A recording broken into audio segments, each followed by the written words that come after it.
steelmacetraining.com, and I got a couple tips to help you with your Mace 360.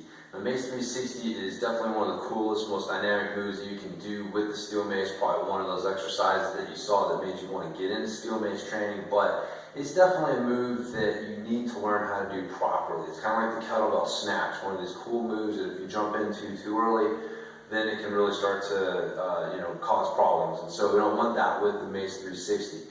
Now, the biggest thing that I see with people picking up the Mace 360 and having problems with it is they try to muscle their way through it. So instead of letting the 360 flow and be more of a bounce, they try to muscle their way through it, and they try to like guide it around themselves. So there's this constant level of tension that they're using instead of this bounce right here. So what I found is that this back position right here is where a lot of people are uncomfortable and unstable.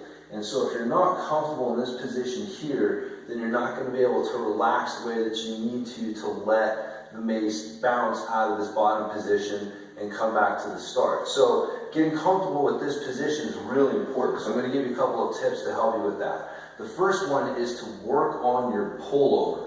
So your pullover is where you're holding your mace, you're going to bring it over the top of your head, you're going to bring it down, you want your hands as close to the bottom of the skull as you can get them, don't want them appear towards the top of the head, and then you're going to drive the mace back to the start position.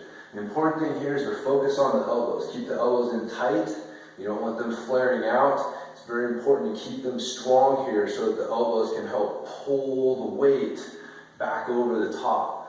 Bring it over your head, and then pull it back over the top. So once you get comfortable with that and strong with that, then you're going to feel a lot better with this back position and understand how to keep your elbows in the right position to feel stable there.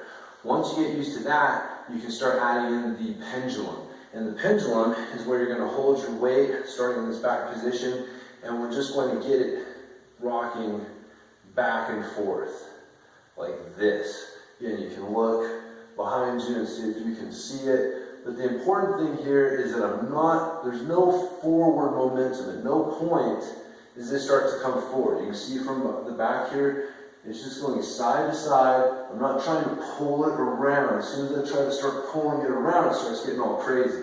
So it's just rocking back and forth, kind of through that position that we worked with with our pullovers. So again, once you get comfortable with this, then you can sort of add a little more energy in and get to where you can pull it out and into your position there. And so getting comfortable with the pendulum is the next step. Now once you got that down, then you can start working on what I call the dead stop 360's. So this is where you do one rep at a time. So you're going to do a 360, and then you're going to stop, and you're going to hold it. Then you're going to do a 360, and you're going to stop, and you're going to hold it.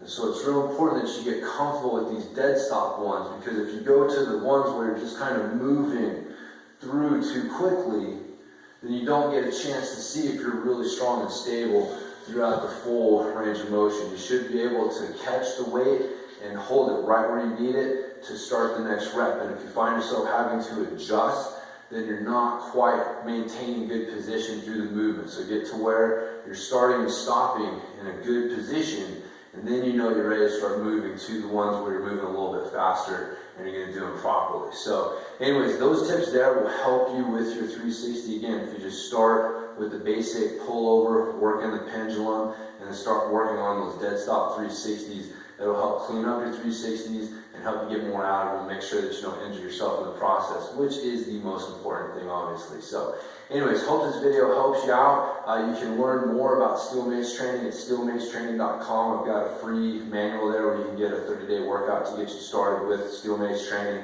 I've got an exercise library and other things to help get you started. So anyways, be sure and visit me there and sign up for that. You can get some other good steel mace training tips and stuff there. So anyways, hope you've enjoyed this training tip, and I'll talk to you next time.